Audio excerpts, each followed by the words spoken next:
In today's video, I'm going to teach you how to add headers and footers in Google Docs. Headers and footers are the spaces at the very top and bottom of your pages that repeat throughout your document. They're perfect for things like a document title, your name, a date, or other consistent details you want on every page. There are two simple ways to add them. Let's start with the menu method. With your document open, go to the top toolbar and click Insert. In that menu, look for the section that controls page elements. This is where you'll find headers and footers. Choose header if you want content at the top of each page, or choose footer if you want it at the bottom. As soon as you select one, a dedicated area will appear, and your cursor will be placed there automatically so you can start typing. Type the text you want to repeat, then use the regular formatting controls to style it, change the font, adjust the size, or align it left, center, or right. When you're done, click back in the main body of the document or press Escape to continue writing as usual.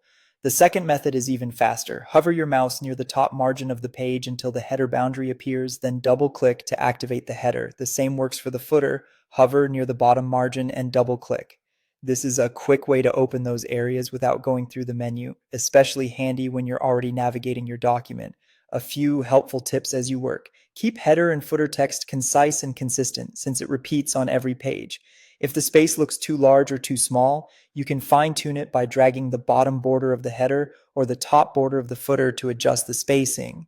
Formatting inside these areas behaves just like the rest of your document, so you can apply bold, italics, or different fonts as needed.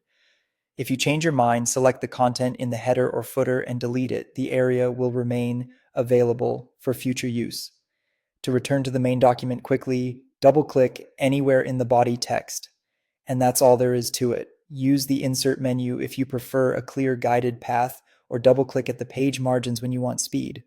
Either way, adding headers and footers in Google Docs is straightforward, and your changes are saved automatically as you go. Now you're ready to keep your documents polished and professional with just a few clicks.